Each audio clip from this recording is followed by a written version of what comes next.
Hello दोस्तों, स्वागत है एक बार फिर से आप सभी का हमारे इस चैनल में जिसका नाम है ऑल हिट एग्ज़ाम। और दोस्तों आज के इस वीडियो में हम लोग देखेंगे यूपीएसई एसएसबी अर्थात Uttar Pradesh secondary education service selection board के द्वारा जो परीक्षा आपकी लेक्चरर पीजीटी की कराई गई थी, पीजीटी लेक्चरर की जो आपकी परीक्षा कराई गई थी 1 फरवरी 2019 को। उस परीक्षा में सोशियोलॉजी अर्थात समाज शास्त्र का जो पेपर हुआ था उसमें सभी 125 क्वेश्चन पूछे गए थे। उन सभी 125 प्रश्नों को इस वीडियो में हम लोग लाइव हल करेंगे उसके ऑफिशियल आंसर की के हिसाब से, और विस्तृत तरीके से उसको हल करते हुए चलेंगे कि आखिर उस प्रश्न का उत्तर क्यों सही हुआ था। तो दोस्तों ये आपका एक तरीके से यूपी पीजीटी समाजशास्त्र सोशियोलॉजी का प्रीवियस ईयर का पेपर होगा 2019 का। तो दोस्तों चलिए स्टार्ट करते हैं। पहला प्रश्न आपके स्क्रीन पर दोस्तों ये रहा, और ये ऑफिशियल पेपर है और इसका ऑफिशियल आंसर की भी है, आप नेट पे जाके सर्च करके देख सकते हैं। तो दोस्तों पहला प्रश्न आपकी स्क्रीन पर ये रहा। जो भी इस प्रश्न में जो भी हमने आंसर बताए हैं वो ऑफिशियल आंसर की के हिसाब से बताए हैं। बाकी अगर किसी भी प्रश्न में कोई भी आंसर आपको डाउटफुल लगता है तो आप कमेंट बॉक्स में पूछ सकते हैं, उसका जवाब आपको कमेंट बॉक्स में मिल जाएगा। तो दोस्तों पहला प्रश्न पूछा गया था 1 फरवरी 2019 लेक्चरर पीजीटी की परीक्षा में समाजशास्त्र विषय में कि भारत में त्रिस्तरीय पंचायती राज व्यवस्था की अनुशंसा किसने की थी। चारों ऑप्शन आपके सामने है दोस्तों। ऑप्शन अगर मैं पढ़ूंगा तो वीडियो बहुत लंबा होगा, ऑप्शन आपको दिखाई दे रहा है स्क्रीन पे। बाकी आप लोग कमेंट बॉक्स में अपना आंसर टाइप करके जरूर बताएं। मैं सीधे चलूंगा आपके राइट आंसर पे और उसका एक्सप्लेनेशन करूंगा, उसका व्याख्या करूंगा। तो दोस्तों इस पहले नंबर के प्रश्न में आपका राइट आंसर हो जाएगा ऑप्शन नंबर सी, बलवंत राय मेहता समिति। क्यों सही होगा दोस्तों ऑप्शन नंबर सी? क्योंकि भारत में त्रिस्तरीय पंचायती राज प्रणाली, जिसको कि हम कहते हैं ग्राम पंचायत, पंचायत समिति और जिला परिषद, इन तीन चीज़ों में जो है वो त्रिस्तरीय पंचायती राज प्रणाली को सबसे पहले बलवंत राय मेहता समिति ने 1957 ईस्वी में किया था। और इस प्रणाली का उद्देश्य था ग्रामीण स्तर पर लोकतांत्रिक विकेंद्रीकरण को बढ़ावा देना था। तो ऑप्शन नंबर सी आपका यहाँ पे बलवंत राय मेहता समिति राइट आंसर हो जाएगा। नेक्स्ट दोस्तों आगे क्वेश्चन नंबर सेकंड है, निम्नलिखित में से आत्मदर्पण का सिद्धांत किसने प्रतिपादित किया था। सेकंड नंबर के क्वेश्चन में आपका राइट आंसर क्या होगा? ऑप्शन नंबर सी हो जाएगा, कूले। क्यों होगा? क्योंकि आत्मदर्पण, जिसको हम लुकिंग ग्लास सेल्फ कहते हैं, लुकिंग ग्लास सेल्फ का सिद्धांत चार्ल्स हर्टन ने दिया था। किसने? चार्ल्स हर्टन। इनका पूरा नाम क्या है? Charles CHARLES, Charles हर्टन कूले। इनका पूरा नाम है चार्ल्स हर्टन कूले। तो चार्ल्स हर्टन कूले ने इस सिद्धांत को दिया था। इसमें व्यक्ति अपने आत्मचित्र का निर्माण इस आधार पर करता है कि अन्य लोग उसके बारे में क्या सोचते हैं। तो इसको लुकिंग ग्लास सेल्फ कहते हैं दोस्तों। तो ऑप्शन नंबर सी आपका चार्ल्स हंटर कूले राइट आंसर हो जाएंगे। नेक्स्ट आगे अगला क्वेश्चन नंबर थर्ड है, निम्नांकित में से पाश्चात्यीकरण की अवधारणा किसने दी थी। पाश्चात्यीकरण, तो ऑप्शन नंबर सी आपका करेक्ट हो जाएगा, MN Srinivas. Option number C MN Srinivas. क्यों सही होंगे? क्योंकि पाश्चात्यीकरण का अर्थ होता है भारतीय समाज में पश्चिमी सभ्यता के प्रभाव से होने वाले परिवर्तन को हम पाश्चात्यीकरण कहते हैं। इसका सिद्धांत जो है वो भारत के समाजशास्त्री MN श्रीनिवास ने प्रस्तुत किया था, इसलिए आपका option number C right answer हो जाएगा। पाश्चात्यीकरण का मतलब पश्चिमी सभ्यता, जैसे कि जो विदेशों से सभ्यता, विदेशों की चीज़ों को जो भारत में लोग अप्लाई करते हैं उसी को हम क्या कहते हैं? पाश्चात्यीकरण कहते हैं। नेक्स्ट दोस्तों आगे क्वेश्चन नंबर 4 है, एक बंधक और बहुबंधक समूहों का परिचय समाजशास्त्री समाजशास्त्री साहित्य में किसने कराया था? एक बंधक और बहुबंधक। तो यहाँ दोस्तों आपका राइट आंसर क्या हो जाएगा? P.A. सोरोकिन। P.A. सोरोकिन ने सबसे पहले जो है वो एक बंधक और बहुबंधक समूहों का परिचय समाजशास्त्र में कराया था। तो यहाँ पे ऑप्शन नंबर आपका D P.A. Sorokin right answer हो जाएंगे। नेक्स्ट आगे पांचवा प्रश्न है, हम समितियों के सदस्य होते हैं, संस्थाओं के नहीं, यह किसने कहा था? हम समितियों के सदस्य होते हैं न कि संस्थाओं के। यह बात कहा गया था मैकाइवर और पेज के द्वारा। मैकाइवर और पेज के अनुसार समाज के लोग संस्थाओं की तुलना में समितियों के अधिक सक्रिय सदस्य होते हैं। संस्था एक अमूर्त व्यवस्था होती है जबकि समिति जो है वो एक प्रत्यक्ष समूह होती है। तो ऑप्शन नंबर सी आपके यहाँ पे मैकाइवर और पेज करेक्ट हो जाएंगे। नेक्स्ट आगे छठवां प्रश्न है, काका कालेलकर कमीशन के अनुसार पिछड़े वर्गों के निर्धारण के मापदंड क्या हैं? तो यहाँ 6 नंबर के इस प्रश्न में आपका राइट आंसर हो जाएगा ऑप्शन नंबर सी, जाति। क्योंकि काका कालेलकर का जो आयोग बना था ये 1953 ईस्वी में काका कालेलकर आयोग ने पिछड़े वर्गों की पहचान जाति आधारित करने की सिफारिश की थी और आयोग ने सामाजिक और शैक्षणिक पिछड़ेपन का आधार जाति को माना था। किसको माना था? जाति को माना था। तो ऑप्शन नंबर सी आपका जाति यहाँ पे करेक्ट हो जाएगा। नेक्स्ट आगे 7वां प्रश्न है, निम्नलिखित में से किसने त्रिस्तरीय नियम का प्रतिपादन किया था? त्रिस्तरीय नियम का प्रतिपादन तो ये किया गया था दोस्तों आपका ऑगस्ट काम्ट के द्वारा। किसके द्वारा? August Comte. ऑगस्ट काम्ट ने 3 अवस्थाओं का नियम दिया था, लॉ ऑफ 3 स्टेज, जिसमें कि धार्मिक अवस्था, दूसरा था धार्मिक अवस्था और तीसरा था वैज्ञानिक अवस्था। ये 3 अवस्थाओं के बारे में इसी को त्रिस्तरीय नियम बोला जाता है और ऑगस्ट काम्ट ने दिया था। नेक्स्ट दोस्तों आगे अगला 8वां प्रश्न है, समाजशास्त्र का अतीत बहुत लंबा है किंतु इसका इतिहास संक्षिप्त है, यह कथन किसका है? तो दोस्तों यह जो कथन है यह आपका रॉबर्ट बिरस्टीड के द्वारा, किसके द्वारा? रॉबर्ट बिरस्टीड ने ये बातें कही थी कि समाजशास्त्र का अतीत बहुत लंबा है किंतु इसका इतिहास जो है वो छोटा है। ऑप्शन नंबर बी आपका रॉबर्ट बिरस्टीड राइट आंसर हो जाएंगे। नेक्स्ट दोस्तों आगे अगला 9वां प्रश्न है, निम्नलिखित में से कौन सी समाजीकरण की एजेंसी नहीं है? समाजीकरण की एजेंसी कौन सी नहीं है? तो यहाँ करेक्ट आंसर क्या हो जाएगा? मीडिया राइट आंसर होगा दोस्तों। क्यों?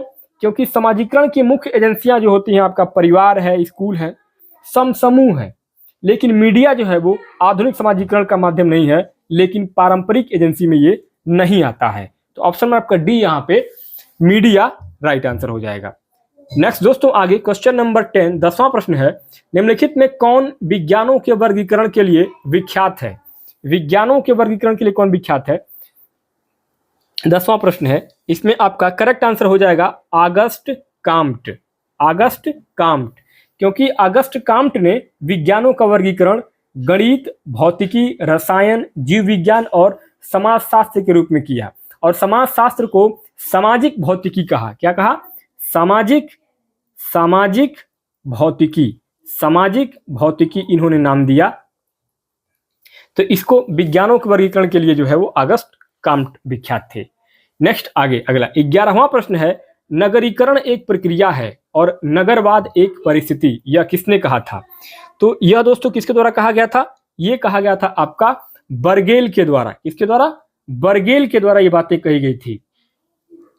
बर्गेल ने ये बातें कही थी कि नगरीकरण क्या है? एक नगरीकरण यानी कि जो शहरीकरण है वो एक प्रक्रिया है, लेकिन नगरवाद जो है यह एक परिस्थिति है और इसको जो है बर्गेल साहब ने इसका उल्लेख किया था अपने किताब में।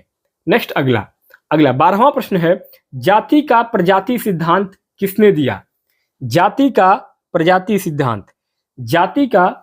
सिद्धांत यह किसके द्वारा दिया गया था? जाति का प्रजाति सिद्धांत यह आपका दिया गया था हर्बर्ट रिजले के द्वारा। हर्बर्ट रिजले हर्बर्ट रिजले ने जाति का प्रजाति सिद्धांत सबसे पहले प्रतिपादित किया था। नेक्स्ट आगे अगला 13वां प्रश्न है, जब कोई निम्न हिंदू जाति या कोई जनजाति या कोई अन्य समूह किसी उच्च या प्रायः द्विज जाति की दिशा में अपने रीति रिवाज, कर्मकांड, विचारधारा और जीवन पद्धति को बदल लेता है तो इस प्रक्रिया को क्या कहते हैं? इस प्रक्रिया को क्या कहा जाता है? तो इस प्रोसेस को इस प्रक्रिया को हम संस्कृतिकरण कहते हैं। एक तरीके से क्या कहा जाता है, जब कोई भी निम्न जाति या जनजाति उच्च जातियों की जीवन शैली, रीतियों और परंपराओं को अपनाने लगती है तो इस प्रक्रिया को संस्कृतिकरण कहा जाता है। और इसको किसने दिया था? एम.एन. श्रीनिवास ने बताया था। इसको किसने बताया था? एम.एन. श्रीनिवास ने इस बात को बताया था समाजशास्त्र में। आगे 14वां प्रश्न है, निम्नलिखित में से कौन सी एजेंसी औपचारिक सामाजिक नियंत्रण के अंतर्गत नहीं आती है?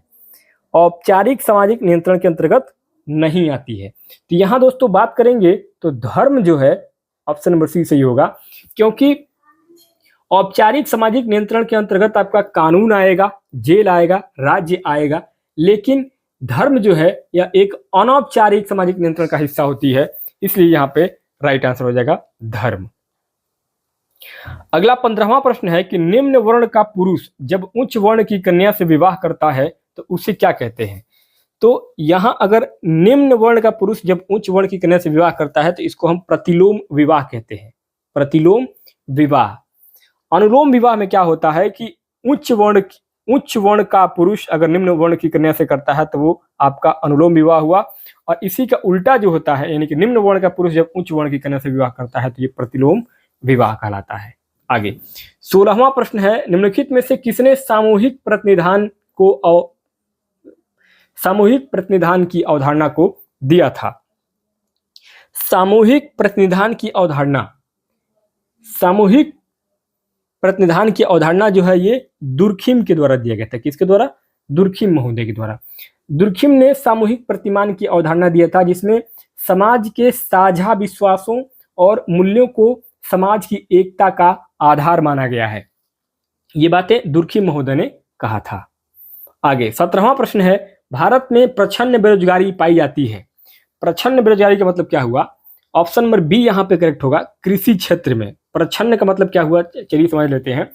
प्रच्छन्न बेरोजगारी वह स्थिति होती है जब अधिक लोग कार्य में लगे होते हैं लेकिन उनकी उपस्थिति से उत्पादन में वृद्धि नहीं होती है।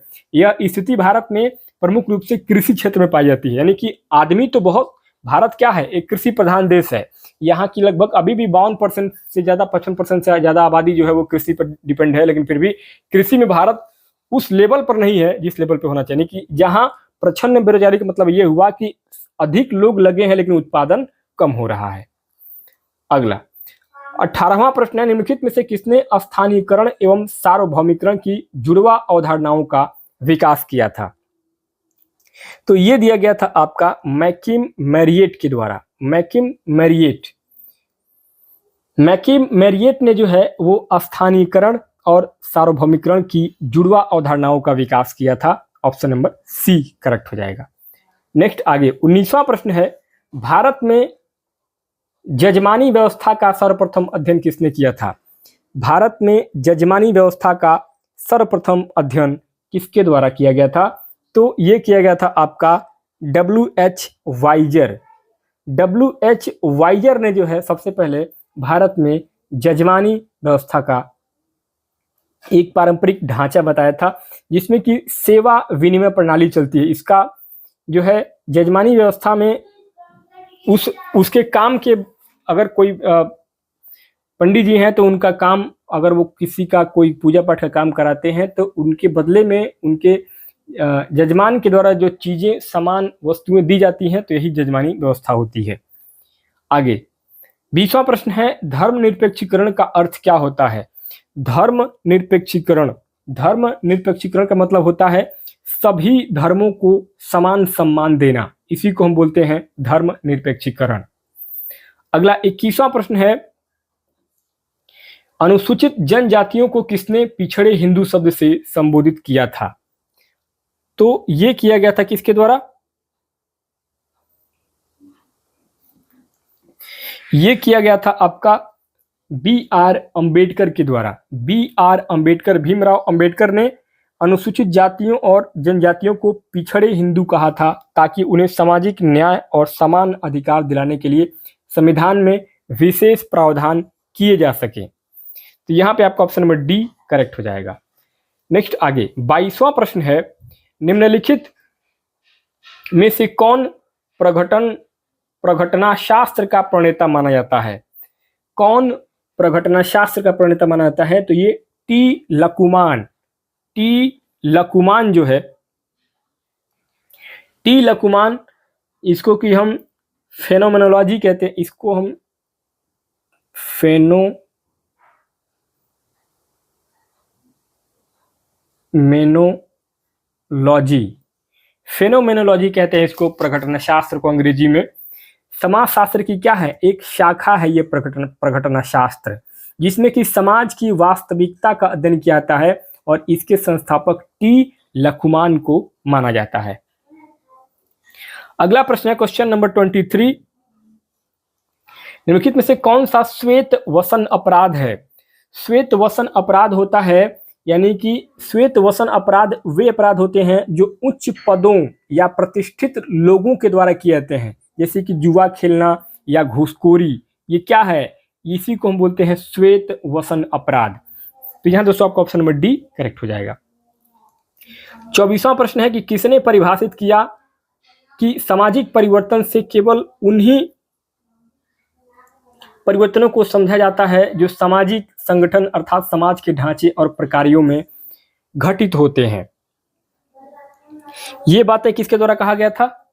तो ये बातें दोस्तों, सामाजिक परिवर्तन वे होते हैं जो समाज के ढांचे और प्रक्रियाओं में घटित होते हैं। ये बातें कही गई थी आपका डेविस महोदय के द्वारा। ऑप्शन नंबर बी आपका डेविस करेक्ट हो जाएंगे। आगे 25वां प्रश्न है कि एक वयस्क अपराधी और बाल अपराधी में भेद करने का मुख्य आधार क्या है? सिंपल सी बात है दोस्तों, एक वयस्क अपराधी और बाल अपराधी में उसकी आयु के माध्यम से ही जो है हम पता लगा लेंगे कि कौन अपराधी वयस्क है और कौन बाल है। अगला प्रश्न है, निम्नलिखित में से किसने समाज के सावयवी सिद्धांत को प्रतिपादित किया था? सावयवी सिद्धांत को प्रतिपादित करने वाले कौन से समाजशास्त्री थे? तो वो थे आपके स्पेंसर महोदय। स्पेंसर महोदय ने जो है समाज के सावयवी सिद्धांत को प्रतिपादित किया था। अगला क्वेश्चन है, गोल गधेड़ो किस जनजाति से संबंधित है? तो गोल गधेड़ो जो है वो भील जनजाति जो होती है, भील जनजाति, उससे संबंधित होते हैं गोल गधेड़ो। आगे अगला 28वां प्रश्न है कि जेएस मिल ने कांट के नवीन विज्ञान समाजशास्त्र के लिए क्या नाम प्रस्तावित किया था? तो ये कहा गया था किसके द्वारा? जेएस मिल ने कांट के नवीन विज्ञान समाजशास्त्र के लिए क्या नाम प्रस्तावित किया था? Social physics. Option number A. JS Mill ने समाजशास्त्र को सोशल फिजिक्स कहने का सुझाव दिया था, लेकिन बाद में अगस्ट काम्टे ने इसे समाजशास्त्र का नाम दिया था। तो ऑप्शन नंबर ए आपका करेक्ट हो जाएगा। अगला क्वेश्चन है कि कृषक समाज आधा समाज है, ऐसा किसने कहा था? यह बातें जो है किसके द्वारा कही गई थी? ये बातें कही गई थी आपका रॉबर्ट रेडफील्ड ने ग्रामीण समाज का अध्ययन करते हुए कहा था कि कृषक समाज पूरी तरह से स्वायत्त नहीं होता, बल्कि यह शहरी समाज के प्रभाव में भी रहता है और इसलिए इसे आधा समाज कहते हैं। तो यहाँ पे राइट आंसर क्या हो जाएंगे? Robert Redfield. अगला प्रश्न है, जब हम परिवार को व्यक्तियों के एक गठित समूह के रूप में देखते हैं तब इसे कहा जाता है? जब हम परिवार को एक गठित समूह के रूप में देखते हैं तो इसको हम कहते हैं समिति। ऑप्शन नंबर ए आपका यहाँ पे करेक्ट हो जाएगा, समिति। 31वां प्रश्न है कि भारत में सरकारी सेवा में अन्य पिछड़े वर्गों के लिए आरक्षण का प्रतिशत क्या है? सभी लोगों को मालूम होगा 27% आरक्षण जो है वह आपका भारत सरकार ने मंडल आयोग की सिफारिश के अनुसार अन्य पिछड़े वर्गों यानी कि ओबीसी के लिए 27% आरक्षण तय किया था और यह वर्तमान में भारत की सरकारी सेवाओं और शैक्षणिक संस्थाओं में लागू है 27%। अगला 32वां प्रश्न है कि निम्नलिखित समाजशास्त्रियों में से किसने संरचनाकरण की अवधारणा दी थी? संरचनाकरण की अवधारणा किसके द्वारा दिया गया था? तो ये दिया गया था आपका ए गिडेंस के द्वारा। किसके द्वारा? एंथनी ए गिडेंस का फुल नाम क्या था? Anthony Giddens. Anthony Giddens. Anthony Giddens ने संरचनाकरण सिद्धांत दिया था, जिसमें उन्होंने कहा कि सामाजिक संरचना और मानव क्रियाएं एक दूसरे पर निर्भर होती हैं। ऑप्शन नंबर ए आपका करेक्ट हो जाएगा। अगला 33वां प्रश्न है कि समाजशास्त्र की पद्धति शास्त्र में आदर्श प्रारूप की अवधारणा को किसने विकसित किया था? तो यह किया गया था आपका वेबर के द्वारा। किसके द्वारा? Max weber. मैक्स वेबर ने आदर्श प्रकार, जिसको हम आइडियल टाइप कहते हैं, आइडियल टाइप की अवधारणा दी थी, जिसका अर्थ होता है कि एक ऐसा सिद्धांतात्मक मॉडल जो किसी सामाजिक घटना को बेहतर समझने में सहायता करता है। Option number C Max Weber correct हो जाएंगे। क्वेश्चन नंबर 34, किसने कहा है कि मद्यपान अनियंत्रित पीना होता है? तो ये WC रेकलेस जो है राइट आंसर हो जाएंगे। WC रेकलेस ने कहा कि जब व्यक्ति नियंत्रण खो देता है तो और अधिक मात्रा में शराब पीता है, तब वह मद्यपान की श्रेणी में आता है। ऑप्शन नंबर ए करेक्ट हो जाएगा। 35वां प्रश्न है कि परंपरागत हिंदू समाज में विवाह के उद्देश्यों का सही क्रम क्या है? परंपरागत हिंदू समाज में विवाह के उद्देश्य का सही क्रम होता है प्रजा, रति एवं धर्म। हिंदू धर्म में विवाह का मुख्य उद्देश्य 3 माने जाते हैं। प्रजा मतलब संतान उत्पत्ति, रति मतलब रति यानी कामना, और धर्म मतलब कर्तव्य। इसी क्रम को शास्त्रों में प्राथमिकता दी गई है। तो ऑप्शन नंबर ए आपका सही हो जाएगा। अगला 36वां प्रश्न है कि व्यवसाय और केवल व्यवसाय ही जाति प्रथा की उत्पत्ति के लिए उत्तरदायी है, यह किसका मत है? तो यह जो मत है ये आर नेस्फील्ड का मत है। किसका? Are Nesfield. आर नेस्फील्ड के अनुसार भारतीय जाति व्यवस्था की उत्पत्ति का मुख्य कारण व्यवसाय विभाजन है। उन्होंने जाति व्यवस्था का आधार केवल कार्य करने को माना था। तो ऑप्शन नंबर ए आपका सही हो जाएगा। अगला प्रश्न है प्रभुत्व जाति की अवधारणा किसने दी थी? प्रभुत्व जाति की अवधारणा तो ये M.N. श्रीनिवास के द्वारा दिया गया था। M.N. श्रीनिवास ने प्रभुत्व जाति यानी कि डोमिनेंट कास्ट की अवधारणा दी, जिसमें उन्होंने बताया कि किसी क्षेत्र की जाति राजनीतिक, आर्थिक और सामाजिक रूप से प्रमुख होती है। ऑप्शन नंबर बी सही हो जाएगा। 38वां प्रश्न है अभौतिक संस्कृति की अवधारणा किसने दी? अभौतिक संस्कृति की अवधारणा सोरोकिन के द्वारा दिया गया था। सोरोकिन ने संस्कृति को 2 भागों में बांटा था, भौतिक और अभौतिक। अभौतिक संस्कृति में विश्वास, मूल्य, परंपराएं आदि ये सब किस में आती हैं? अभौतिक में आती हैं। सोरोकिन करेक्ट हो जाएंगे। अगला क्वेश्चन है क्वेश्चन नंबर 39, भारत में प्रथम नियमित जनगणना किस वर्ष की गई थी? भारत में प्रथम नियमित जनगणना जो है वो 1881 में पहली बार व्यवस्थित और नियमित जनगणना 1881 में किया गया था, और इसके बाद हर 10 साल के बाद से जनगणना होती रही निरंतर लगातार। 40वां प्रश्न है कि श्रीनिवास ने संस्कृतिकरण की अवधारणा का प्रयोग अपने निम्नलिखित में से किस पुस्तक में किया था? तो श्रीनिवास ने संस्कृतिकरण की अवधारणा का प्रयोग किया था religion and society among the Coorgs of South India. इस किताब में उन्होंने बताया कि कैसे निम्न जातियां उच्च जातियों के रीति रिवाजों को फॉलो करती हैं, यानी कि अपनाती हैं। ऑप्शन नंबर बी आपका करेक्ट हो जाएगा। 41वां प्रश्न है कि सोशियोलॉजी 2 शब्दों सोशियस एवं लोगोस के मेल से बना है। लोगोस किस भाषा का शब्द है? लोगोस जो शब्द है दोस्तों ये आपका किससे बना है? यूनानी शब्द है लोगोस। सोशियोलॉजी यानी कि सोशियस SOCIUS सोशियस ये किसका शब्द है? ये लैटिन शब्द है। और लोगोस जो है लोगोस ये शब्द कैसा है? ये यूनानी शब्द है, और इन्हीं दोनों के से मिलकर बना है आपका समाज का अध्ययन यानी कि सोशियोलॉजी। तो ऑप्शन नंबर सी आपका यूनानी करेक्ट हो जाएगा। अगला क्वेश्चन नंबर 42 है कि वास्तविक तथा सामान्य सामाजिक संरचना के मध्य अंतर किसने स्थापित किया था? तो ये रेडक्लिफ ब्राउन के द्वारा। Radcliffe brown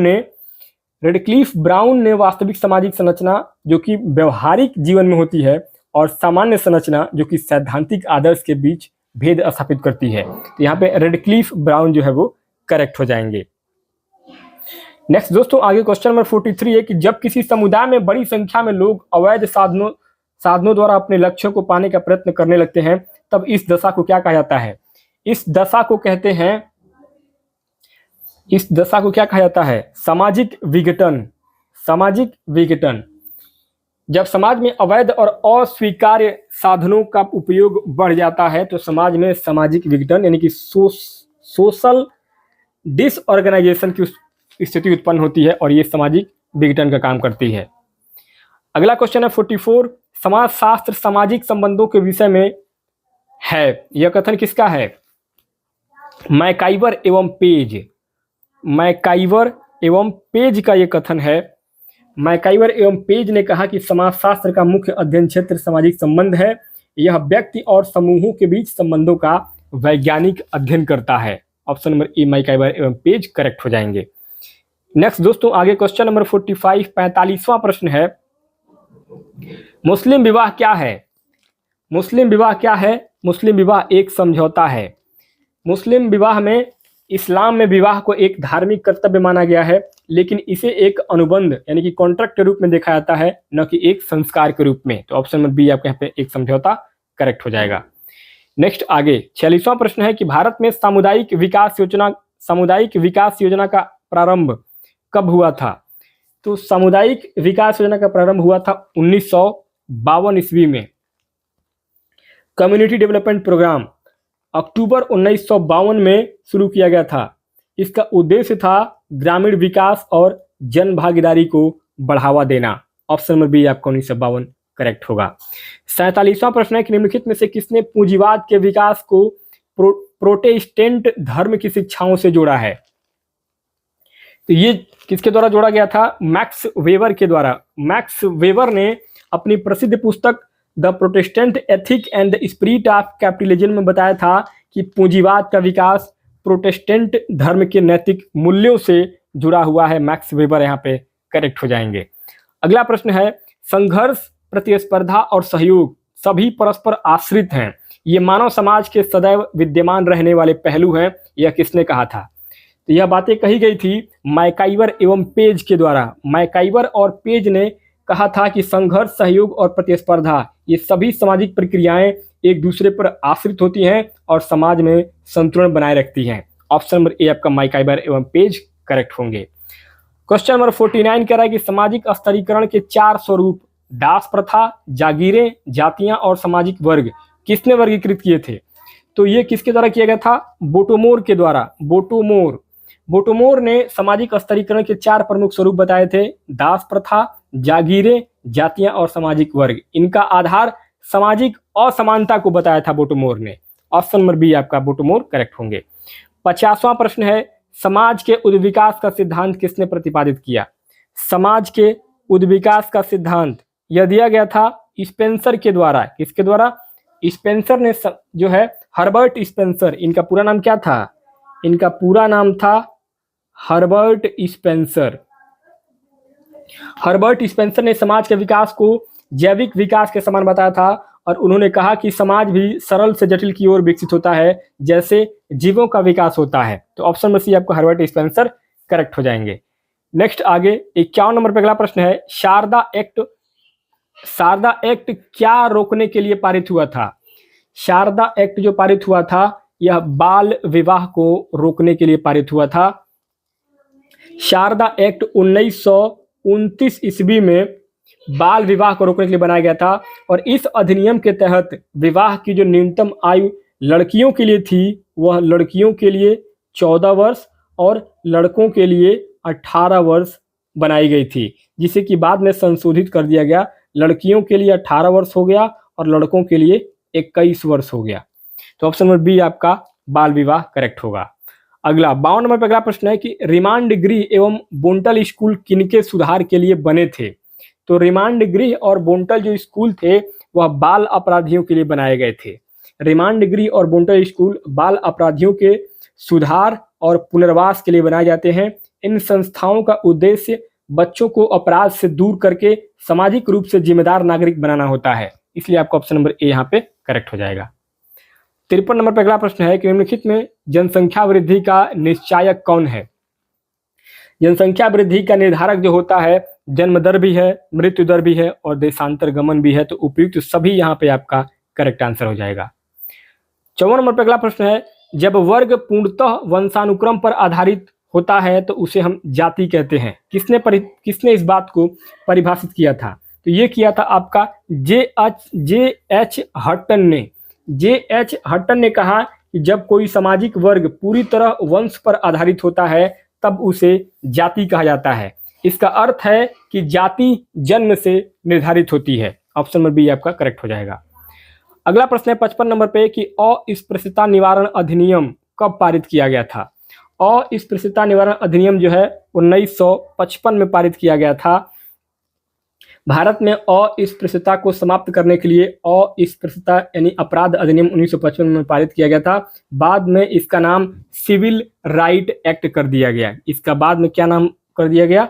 civil right act. इसी को सिविल राइट एक्ट कहते हैं। ऑप्शन नंबर सी आपका सही हो जाएगा। 56 नंबर पर अगला प्रश्न है, प्रतिस्पर्धा को शांतिपूर्ण संघर्ष के रूप में किसने वर्णित किया था। प्रतिस्पर्धा को शांतिपूर्ण संघर्ष के रूप में कोजर के द्वारा वर्णित किया गया था। कोजर ने प्रतिस्पर्धा को संघर्ष का एक सकारात्मक और शांतिपूर्ण रूप बताया था, जिसमें बिना किसी हिंसा के व्यक्ति या समूह को अपने अपने लक्ष्य प्राप्त करने का प्रयास करते हैं। तो ऑप्शन नंबर ए कोजर यहाँ पे करेक्ट होंगे। अगला क्वेश्चन है क्वेश्चन नंबर 57, समाज शास्त्र किसका अध्ययन है। समाज शास्त्र किसका अध्ययन है? समाज शास्त्र समाज का अध्ययन है। ऑप्शन नंबर डी आपका करेक्ट हो जाएगा। 58 नंबर पर अगला प्रश्न है, निम्नलिखित में से कौन महर का भुगतान करता है। महर जो है वो वर द्वारा वधु को ये मुस्लिम विवाह में होता है। मुस्लिम धर्म यानी कि इस्लामिक विवाह में महर जो होता है यानी कि वर यानी कि दुल्हा के द्वारा वधु यानी कि दुल्हन को दिया जाने वाला एक अनिवार्य उपहार या राशि होती है, जो विवाह अनुबंध का एक हिस्सा होती है। ऑप्शन नंबर डी आपका यहाँ पे करेक्ट हो जाएगा। 59 नंबर अगला प्रश्न है, किसने कहा है कि धर्म जनता के लिए अफीम है। ये बातें कार्ल मार्क्स ने कही थी। कार्ल मार्क्स ने कहा था कि धर्म जनता के लिए अफीम है। उनका तात्पर्य था कि धर्म समाज में शोषित वर्ग को सांत्वना देने का साधन है, ताकि वे अपने कष्टों को सहन कर सकें। ऑप्शन नंबर सी आपका कार्ल मार्क्स करेक्ट हो जाएंगे। 60 नंबर पर अगला प्रश्न है, निम्नलिखित में से किस में वर्ण व्यवस्था का प्रथम उल्लेख मिलता है। वर्ण व्यवस्था का सबसे पहले उल्लेख जो मिलता है वो ऋग्वेद में मिलता है, जिसमें कि समाज को 4 वर्णों में बांटा गया था, ब्राह्मण, क्षत्रिय, वैश्य और शूद्र। Option number A Rigveda correct हो जाएगा। 61 नंबर पर अगला प्रश्न है, भारत छोड़ो आंदोलन किससे जुड़ा हुआ है। भारत छोड़ो आंदोलन महात्मा गांधी से जुड़ा हुआ है। भारत छोड़ो आंदोलन 1942 ईस्वी में महात्मा गांधी के नेतृत्व में शुरू हुआ था और इस आंदोलन में गांधी जी ने अंग्रेजों को भारत छोड़ो का नारा दिया था। यह स्वतंत्रता संग्राम का एक निर्णायक चरण भी था। ऑप्शन नंबर डी आपका महात्मा गांधी करेक्ट हो जाएंगे। 62 नंबर पर अगला प्रश्न है, ग्रामीण क्षेत्रों में शक्ति के विकेंद्रीकरण के संदर्भ में किसने कहा यह स्वीकार्य है कि लोकतंत्र विकेंद्रीकरण के बिना सफल नहीं हो सकता। यह बातें किसके द्वारा कहा गया था? के.एल. शर्मा के द्वारा। के.एल. शर्मा ने कहा है कि लोकतंत्र तभी मजबूत होगा जब सत्ता का विकेंद्रीकरण होगा। पंचायत व्यवस्था इसका सबसे अच्छा उदाहरण है, जहां सत्ता को स्थानीय स्तर तक पहुंचाया जाता है। Option number B K L. Sharma correct होंगे। क्वेश्चन नंबर 63 नंबर पर अगला प्रश्न है, निम्न में से किसने ग्राम नगर सातत्य की अवधारणा दी थी। ग्राम नगर सातत्य की जो अवधारणा है यह किसके द्वारा दिया गया था। ग्राम नगर सातत्य की अवधारणा रॉबर्ट रेडफील्ड ने दिया था। इनके अनुसार ग्रामीण और नगरीय समाज के बीच की जो निरंतरता है उसको ग्राम नगर सातत्य कहा। उन्होंने बताया कि गांव और शहर एक दूसरे से जुड़े हुए होते हैं और उनके बीच अस्पष्ट विभाजन नहीं होता है। 64 नंबर पर अगला प्रश्न है, व्हाट इज सोशियोलॉजी नामक पुस्तक किसने लिखी थी। व्हाट इज सोशियोलॉजी नामक पुस्तक जो है यह टी.बी. बोटोमोर के द्वारा लिखा गया था। टी.बी. बोटोमोर इन्होंने लिखा था कि समाजशास्त्र की मूल अवधारणाओं का सरल और सटीक वर्णन इसमें किया था उन्होंने व्हाट इज सोशियोलॉजी नामक पुस्तक में। अगला क्वेश्चन है 65, जनसंख्या ज्यामितीय अनुपात में बढ़ती है, जीवन के साधन गणितीय अनुपात में बढ़ते हैं, ऐसा किसने कहा था? तो ये बातें कही गई थी माल्थस के द्वारा। समाजशास्त्री माल्थस ने थॉमस रॉबर्ट माल्थस, इनका पूरा नाम था थॉमस रॉबर्ट माल्थस। इनके अनुसार जनसंख्या सिद्धांत में कहा गया कि जनसंख्या बढ़ने की गति जीवन निर्वाह के साधनों से अधिक होती है, जिससे गरीबी और भूखमरी की स्थिति उत्पन्न होती है। इसलिए आपको ऑप्शन नंबर ए माल्थस करेक्ट होंगे। क्वेश्चन नंबर 66, किस आश्रम को धर्म, अर्थ और काम का संगम कहा गया है? तो ये गृहस्थ आश्रम, ऑप्शन नंबर बी गृहस्थ आश्रम। हिंदू जीवन पद्धति के अनुसार गृहस्थ आश्रम को धर्म, अर्थ और काम का संगम कहा जाता है। इस आश्रम में व्यक्ति गृहस्थ जीवन व्यतीत करता है और सामाजिक उत्तरदायित्व भी निभाता है। ऑप्शन नंबर बी आपका करेक्ट हो जाएगा। क्वेश्चन नंबर 67 कह रहा है कि निम्नलिखित में से कौन समाजशास्त्र के स्वरूपात्मक संप्रदाय का समर्थक है? समाजशास्त्र के स्वरूपात्मक संप्रदाय का समर्थक जॉर्ज सीमेल हैं। कौन है? जॉर्ज सीमेल। जॉर्ज सीमेल समाजशास्त्र के स्वरूपात्मक संप्रदाय, जिसको हम फॉर्मलिस्ट स्कूल कहते हैं, इसके प्रमुख समर्थक थे।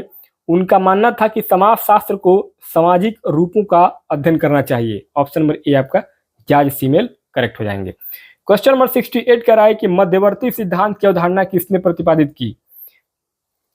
मध्यवर्ती सिद्धांत की अवधारणा को सोरोकिन ने प्रतिपादित किया था।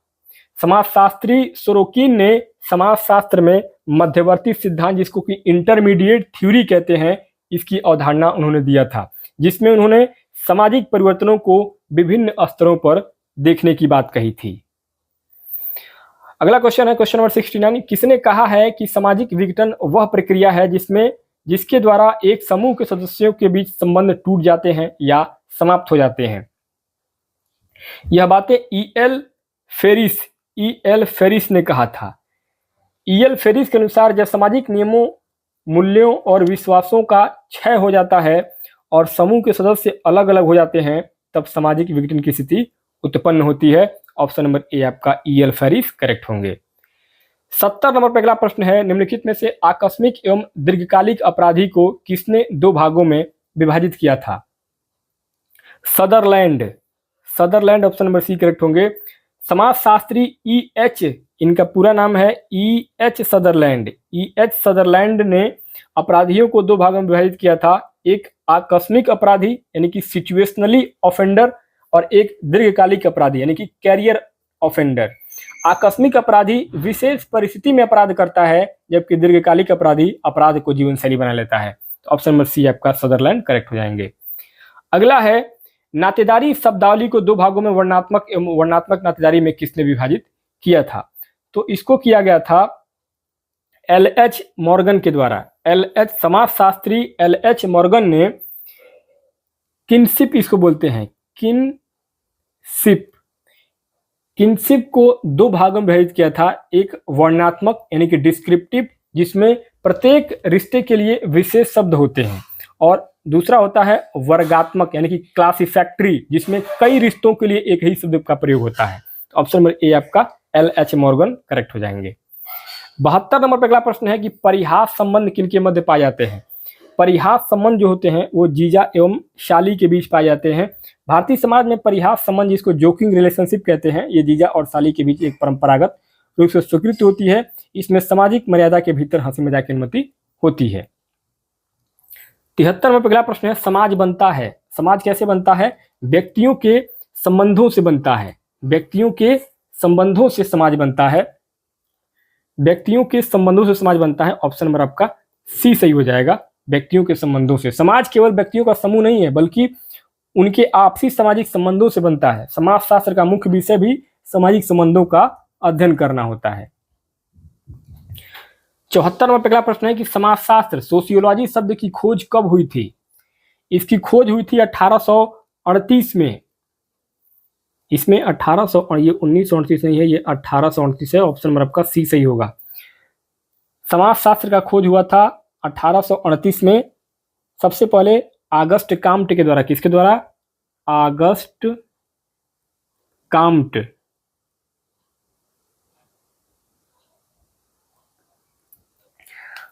ऑगस्ट काम्ट ने सबसे पहले जो समाजशास्त्र शब्द को समाजशास्त्र की रचना किया था, इसलिए उन्होंने इसे समाज का वैज्ञानिक अध्ययन कहा था। ऑप्शन नंबर सी सही हो जाएगा। अगला क्वेश्चन है, सामाजिक स्तरीकरण का प्रकार्यात्मक सिद्धांत किसने प्रतिपादित किया था? सामाजिक स्तरीकरण का प्रकार्यात्मक सिद्धांत के डेविस। Option number D. के डेविस और विल्मोट मूर ने सामाजिक स्तरीकरण के प्रकार्यात्मक यानी कि फंक्शनल सिद्धांत को प्रतिपादित किया था, जिसमें बताया कि समाज में स्तरीकरण की आवश्यकता होती है ताकि समाज में कार्यों का उचित विभाजन हो सके। ऑप्शन नंबर बी आपका करेक्ट होगा। 76 नंबर अगला प्रश्न है कि सभी सामाजिक परिवर्तन विचारों के माध्यम से घटित होते हैं। किसने ये बातें कही थी? तो ये भी बात जो है के डेविस ने कहा था। के डेविस ने कहा कि विचार ही सामाजिक परिवर्तन का मूल स्रोत होते हैं। जब लोगों की सोच में बदलाव आता है तो समाज में भी परिवर्तन अपने आप आने लगता है। ऑप्शन नंबर ए करेक्ट हो जाएंगे। 77 नंबर अगला प्रश्न है कि हिंदू विवाह के निम्नलिखित प्रकारों में कौन सा प्रकार उत्कृष्ट कोटि का विवाह नहीं कहा गया है?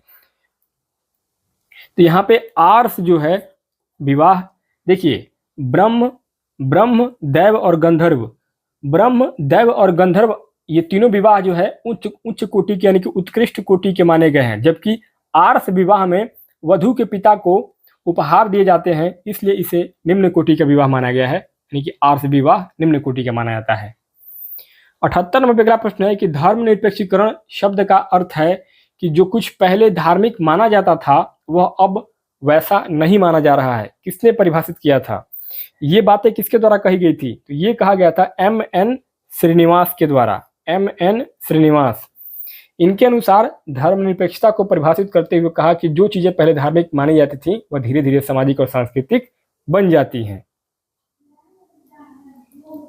अगला क्वेश्चन है क्वेश्चन नंबर 79। ऐच्छिक सदस्यता संबंधित होती है। ऐच्छिक सदस्यता जो होती है वह समिति से संबंधित होती है।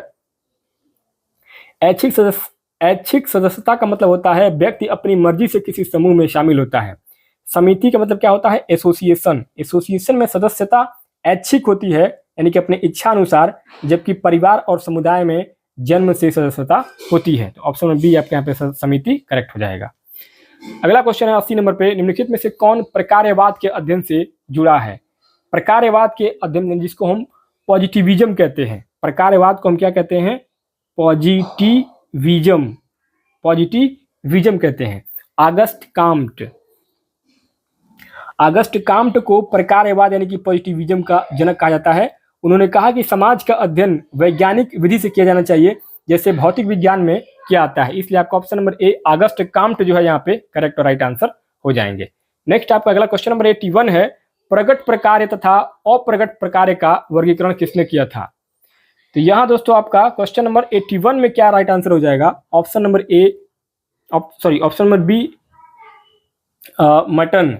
रॉबर्ट के मैटर्न ने सामाजिक कार्यों को दो भागों में बांटा था। एक प्रकट प्रकार यानी कि मैनिफेस्ट फंक्शन जो कि कार्य स्पष्ट रूप से समाज में दिखाई देते हैं।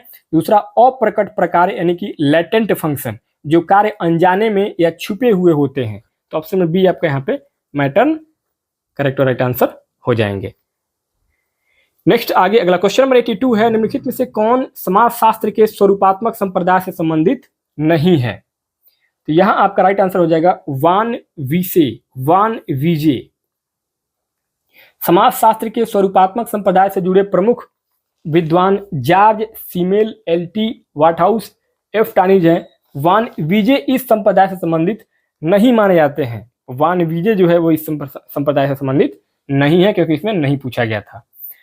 अगला क्वेश्चन है आपका 83, निम्नलिखित में से किसने जाति को एक बंद वर्ग के रूप में वर्णित किया था? तो जाति को एक बंद वर्ग के रूप में व्याख्यायित किया गया था डीपी मुखर्जी के द्वारा। डीपी मुखर्जी ने जाति को एक बंद वर्ग कहा क्योंकि जाति जन्म पर आधारित होती है और इसमें सदस्यता बदली नहीं जा सकती। वर्ग में यह परिवर्तन संभव होता है लेकिन जाति में नहीं, इसलिए आपका ऑप्शन नंबर बी करेक्ट हो जाएगा। आगे 84 नंबर पे अगला प्रश्न है कि सामाजिक स्तरीकरण का आधार किसे माना जाता है। सामाजिक स्तरीकरण का जो आधार है वो वर्ण, जाति और शक्ति, इन तीनों को माना जाता है, इसलिए आपका ऑप्शन नंबर डी यहाँ पे उपयुक्त सभी करेक्ट हो जाएगा। क्योंकि सामाजिक स्तरीकरण में जाति, वर्ण, शक्ति, संपत्ति और अन्य सामाजिक मानदंडों के आधार पर होता है और सभी ये कारक जो है समाज में भिन्न भिन्न स्तर पे होते हैं। आगे अगला क्वेश्चन है आपका 85 नंबर पे, प्रत्यक्ष एवं अप्रत्यक्ष सहयोग की अवधारणा किसने दी थी। प्रत्यक्ष एवं अप्रत्यक्ष ये दिया था ग्रीन महोदय ने। ग्रीन ने सहयोग को दो प्रकारों में बांटा, एक प्रत्यक्ष सहयोग जिसमें लोग आमने सामने मिलकर कार्य करते हैं, दूसरा अप्रत्यक्ष सहयोग जिसमें कि लोग अलग अलग रहकर समाज के लिए कार्य करते हैं। ऑप्शन नंबर ए ग्रीन करेक्ट हो जाएंगे। आगे 86 में पहला प्रश्न है कि समाजीकरण को सामाजिक प्रगति के निर्धारण में आधारभूत प्रक्रिया किसने प्रदर्शित किया। तो ये किया था सीमेल ने। सीमेल के अनुसार समाजीकरण वह प्रक्रिया है जिससे व्यक्ति सामाजिक जीवन के लिए तैयार होता है और यह सामाजिक प्रगति के प्रारंभिक चरण में शुरू होती है। ऑप्शन नंबर ए फीमेल यहाँ पे करेक्ट होंगे। अगला क्वेश्चन है 87 नंबर पे, आधुनिक समाज में अधिकांश सामाजिक परिस्थितियां कब होती हैं। आधुनिक समाज में अधिकांश सामाजिक परिस्थितियां कब उत्पन्न होती हैं। तो ये होती हैं आपकी अर्जित होती हैं। देखिए आधुनिक समाज में सामाजिक स्थितियां जैसे कि डॉक्टर, शिक्षक, इंजीनियर आदि व्यक्ति के गुणों, शिक्षा और योग्यता के आधार पर अर्जित होती हैं, न कि जन्म से निर्धारित होती हैं। तो यहाँ पे अर्जित जो है वो आपका राइट आंसर हो जाएगा। 88 है कि मॉर्गन ने उद्विकासी क्रमानुसार परिवार के कितने प्रकारों का उल्लेख किया है। तो मॉर्गन ने विकासी क्रमानुसार परिवार के टोटल 6 भागों को बताया था। LH मॉर्गन ने परिवार के विकास क्रम में 6 प्रकार बताए थे, जिसमें कि सबसे प्रारंभिक रूप बहुपति परिवार और सबसे विकसित रूप एक पत्नी एक पति वाला परिवार होता है। ऑप्शन नंबर सी 6 यहाँ पे करेक्ट हो जाएगा। 89 है कि गरीबी की संस्कृति की अवधारणा किसने विकसित की थी। गरीबी की संस्कृति की अवधारणा ऑस्कर लुईस। यहाँ पे आपका ऑस्कर लुईस, लिविस कहें चाहे लुईस कहें, नाम वही है, ऑस्कर लुईस। इन्होंने गरीबी की संस्कृति, कल्चर ऑफ पॉवर्टी की अवधारणा दी थी, जिसमें उन्होंने कहा है कि गरीबी केवल आर्थिक समस्या नहीं है, यह एक जीवन शैली और सोच का हिस्सा भी बन जाती है गरीबी। ऑप्शन में भी आपका ऑस्कर लुईस करेक्ट हो जाएंगे। 90 नंबर पर अगला प्रश्न है कि भारतीय कृषक वर्ग का वर्गीकरण मालिक, किसान और मजदूर के रूप में किसने किया था। तो ये किया था डैनियल थॉर्नटन ने। डैनियल थॉर्नटन ने भारतीय कृषक समाज को 3 भागों में बांटा था, मालिक, किसान और मजदूर। 91 नंबर पर अगला प्रश्न है क्वेश्चन नंबर 91, कूले द्वारा वर्णित प्राथमिक समूहों में कौन सा सम्मिलित नहीं है। स्कूल शामिल नहीं होगा। देखिए कूले के अनुसार प्राथमिक समूह में परिवार, पड़ोस और बच्चों के खेल समूह ये तीनों शामिल होते हैं, लेकिन क्योंकि इनमें घनिष्ठ और व्यक्तिगत संबंध होते हैं, लेकिन स्कूल जो है वो माध्यमिक समूह का उदाहरण होता है, प्राथमिक समूह में नहीं आएगा, इसलिए बी आपको यहाँ पे करेक्ट हो जाएगा क्योंकि इसमें नहीं पूछा गया था। आगे क्वेश्चन नंबर 92, 92 नंबर अगला प्रश्न है कि चेतन तथा अचेतन प्रकार के सामाजिक नियंत्रण का उल्लेख किसके द्वारा किया गया है। तो ये किया गया था आपका गुरविश तथा मूरे के द्वारा। गुरविश तथा मूरे ने सामाजिक नियंत्रण को चेतन यानी कि जैसे कानून और अचेतन जैसे कि परंपराएं 2 भागों में विभाजित किया था। चेतन नियंत्रण अस्पष्ट और औपचारिक होता है, जबकि अचेतन नियंत्रण और अनौपचारिक होता है, इसलिए आपको ऑप्शन नंबर बी यहाँ पे सही होगा। 93 में अगला प्रश्न है कि आधुनिकीकरण का औद्योगिकरण के साथ प्रकार्यात्मक साहचर्य है, ये बातें किसने कही थी। एनजे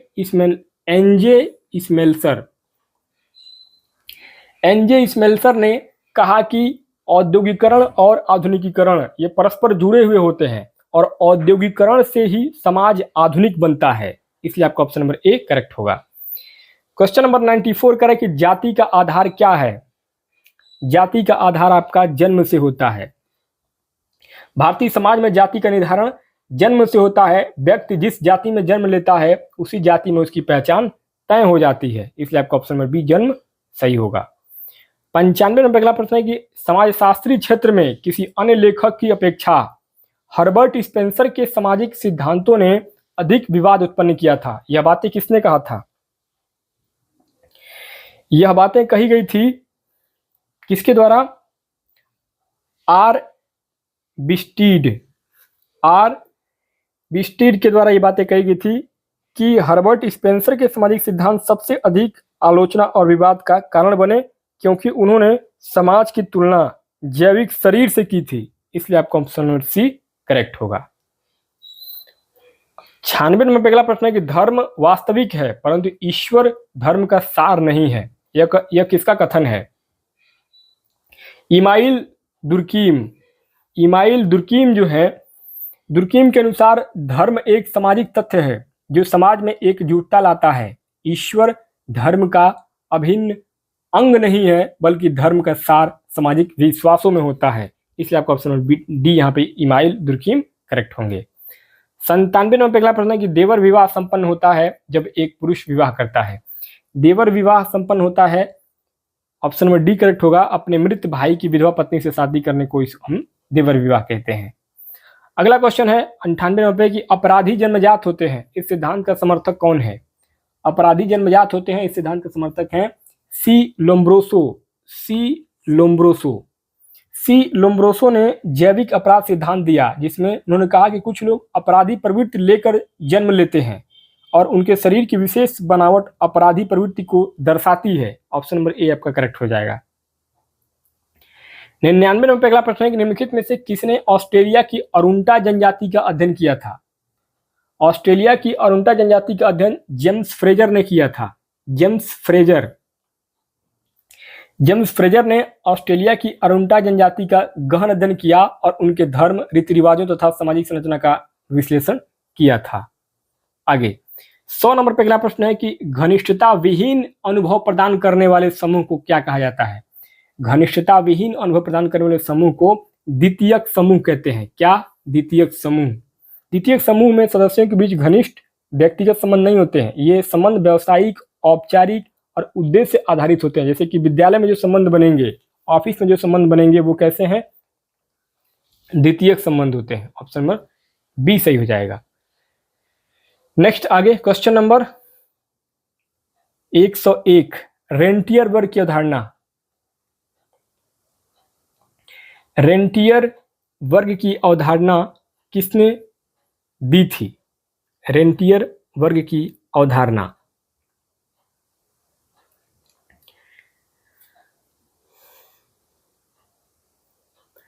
तो दोस्तों यहां करेक्ट आंसर हो जाएगा पैरेटा।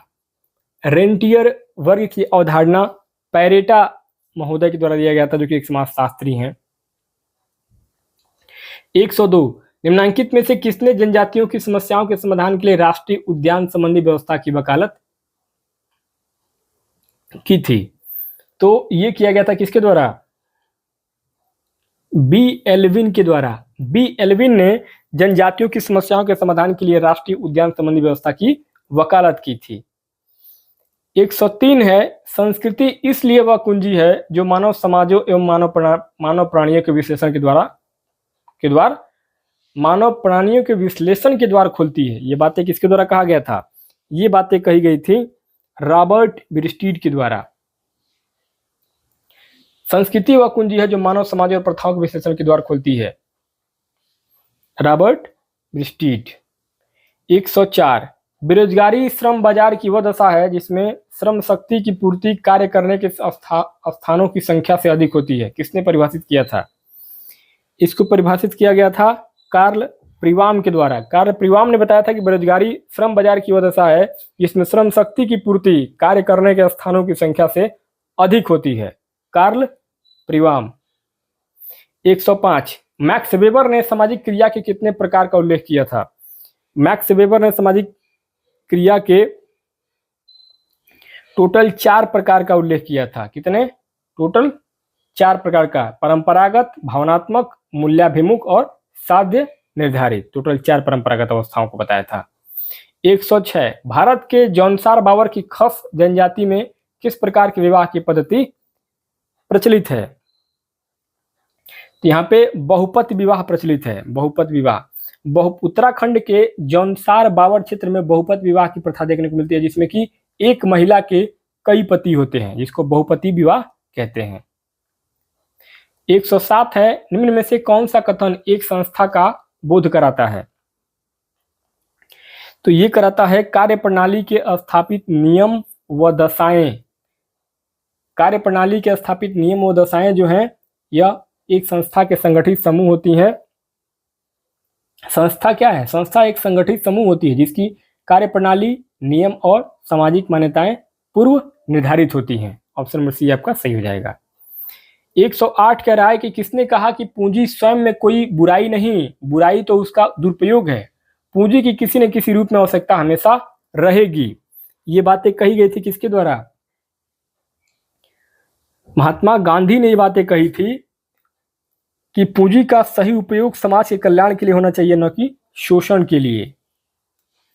109 बोटोमोर के अनुसार निम्नलिखित कारकों में से कौन सा कारक सामाजिक परिवर्तन के लिए उत्तरदायी है? तो ये बातें कही गई थी किसके द्वारा?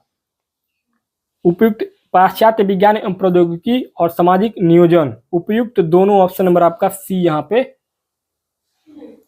करेक्ट हो जाएगा। बोटोमोर के अनुसार पश्चिमी विज्ञान, तकनीकी विकास और सामाजिक नियोजन सामाजिक परिवर्तन के प्रमुख कारण होते हैं। यहाँ पे ऑप्शन नंबर सी आपका उपयुक्त दोनों करेक्ट हो जाएगा। 110 कह रहा है कि निम्न में से कौन सा समुदाय का तत्व नहीं है? समुदाय का जो तत्व नहीं है वो आपका सांस्कृतिक वैविध्य। सांस्कृतिक विविधता जो होती है, किसी समुदाय में सामान्य संस्कृति होती है। सांस्कृतिक विविधता समुदाय की पहचान नहीं होती है, बल्कि यह समाज की व्यापक विशेषता होती है। तो यहाँ पे ऑप्शन नंबर सी यहाँ पे सांस्कृतिक वैविध्य करेक्ट हो जाएगा, क्योंकि इसमें नहीं पूछा गया था। नेक्स्ट आगे अगला क्वेश्चन है क्वेश्चन नंबर 111 111 निम्नलिखित में से कौन प्राथमिक संबंधी नहीं है? प्राथमिक संबंधी कौन नहीं है इसमें से? चाचा जो है, प्राथमिक संबंध वे होते हैं जो निकट और अंतरंग होते हैं, जैसे कि माता पिता भाई प्राथमिक संबंध में आते हैं, जबकि चाचा जो है वो आपका द्वितीयक संबंध में आएगा। नेक्स्ट आगे 112 कह रहा है कि श्वेत वसन अपराध की अवधारणा किसने प्रस्तुत की थी? श्वेत वसन अपराध की जो अवधारणा है यह किया गया था आपका E.H. सदरलैंड के द्वारा। E.H. सदरलैंड ने श्वेत कॉलर अपराध की अवधारणा दिया था, जिसमें कि ऊंचे पदों पर बैठे लोग जैसे अधिकारी या व्यवसायी आर्थिक अपराध कर रहे हों, जिसको जैसे कि घूसखोरी होती है। 113 अधिकारी तंत्र से किन मूल्यों का ह्रास होता है? अधिकारी तंत्र से किन मूल्यों का ह्रास होता है? तो परंपरागत मूल्यों का ह्रास होता है अधिकारी तंत्र से, इसको हम इमिटेटिव टेंडेंसी कहते हैं। इस परंपरागत मूल्यों को छोड़ करके नए मूल्यों को अपनाती है, इसमें पुरानी संस्कृति कमजोर होती है। ऑप्शन नंबर डी आपका सही हो जाएगा। 114 कह रहा है कि निम्न में से कौन सी एक असहयोगी सामाजिक प्रक्रिया है? असहयोगी सामाजिक प्रक्रिया कौन सी है? प्रतिस्पर्धा। प्रतिस्पर्धा जो है वो एक असहयोगी सामाजिक प्रक्रिया है, जिसमें कि लोग एक दूसरे से आगे बढ़ने की कोशिश करते हैं। सहयोग हमेशा, सहयोग, आधुनिकीकरण और सामंजस्य, ये तीनों जो है आपके एक सहयोगी क्रिया है, लेकिन प्रतिस्पर्धा जो है वो आपका असहयोगी सामाजिक प्रक्रिया में आता है। 115 जजमानी व्यवस्था अदला बदली है। जजमानी व्यवस्था जो है वो किसकी अदला बदली है? सेवाओं एवं वस्तुओं की, कि यानी कि अगर किसी को कोई सेवा दी जाए तो उसके बदले वह कोई वस्तु दे। 116 कह रहा है कि सामाजिक समूहों को निम्नलिखित 4 वर्गों में किसने विभाजित किया था? पहला सांख्यिकी समूह, दूसरा सहयोगी समूह, तीसरा सामाजिक समूह, चौथा समिति संबंधी समूह। पीए सोरोकिन के द्वारा ये बातें कही गई थी। सोरोकिन ने सामाजिक समूहों को सांख्यिक, सहयोगी, सामाजिक और साक्षात्कार संबंधी समूह में विभाजित किया था, इसलिए आपका ऑप्शन नंबर बी यहाँ पे करेक्ट हो जाएंगे।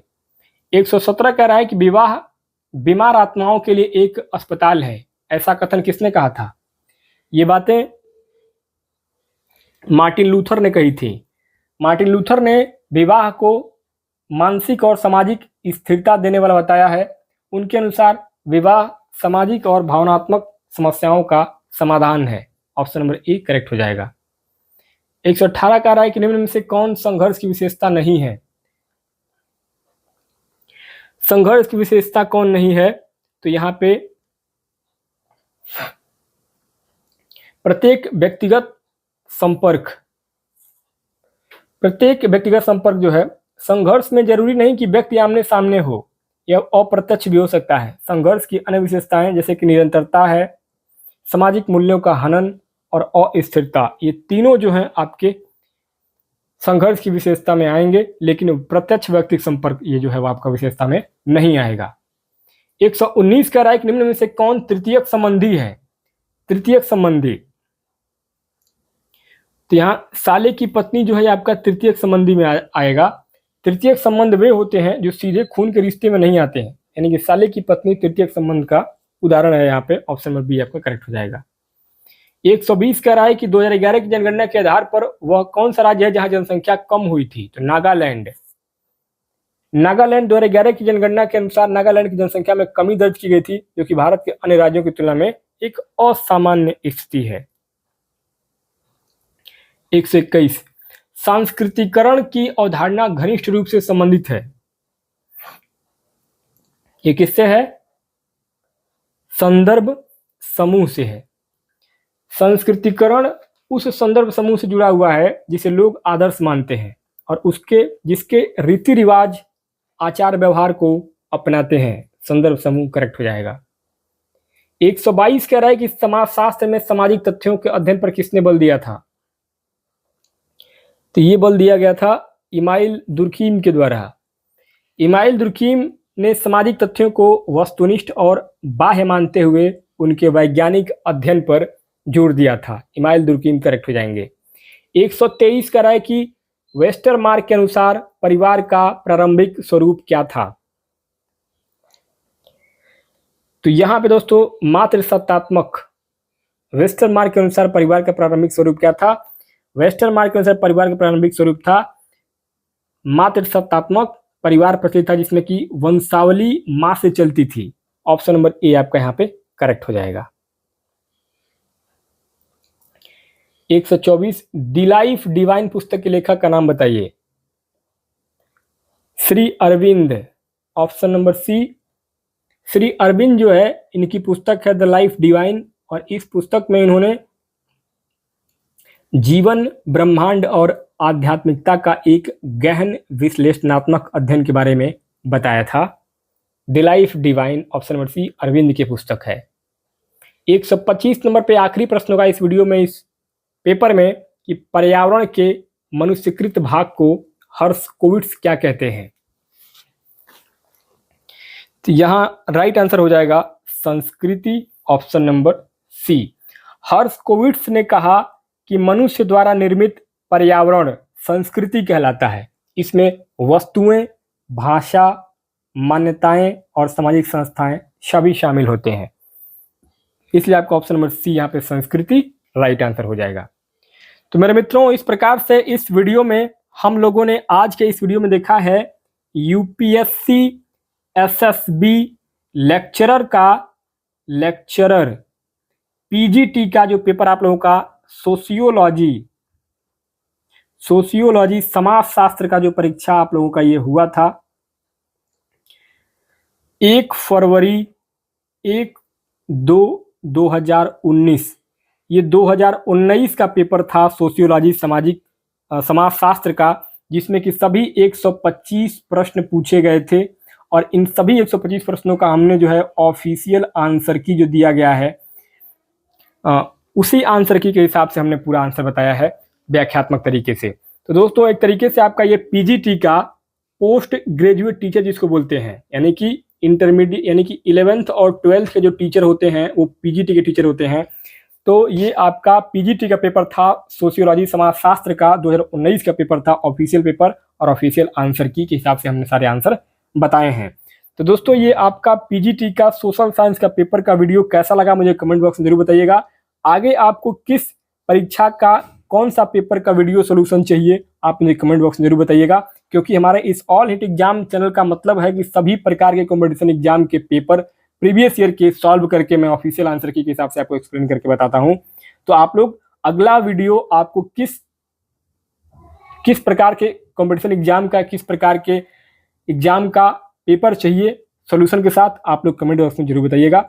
मिलते हैं एक नेक्स्ट वीडियो में नए प्रीवियस ईयर के पेपर के सॉल्यूशन के साथ। तब तक के लिए बहुत बहुत धन्यवाद हमारे साथ बने रहने के लिए इस वीडियो में। और दोस्तों, उन लोगों को मैं बता दूं जो लोग पहली बार इस चैनल पर आए हैं, हमारे इस चैनल पे आपको सभी प्रकार के कंपटीशन एग्जाम के पेपर के प्रीवियस ईयर के सॉल्यूशन पेपर उपलब्ध हैं, तो आप लोग एक बार प्लेलिस्ट में जाके जरूर चेक करिएगा। बाकी मिलते हैं नेक्स्ट वीडियो में, तब तक के लिए बहुत बहुत धन्यवाद दोस्तों।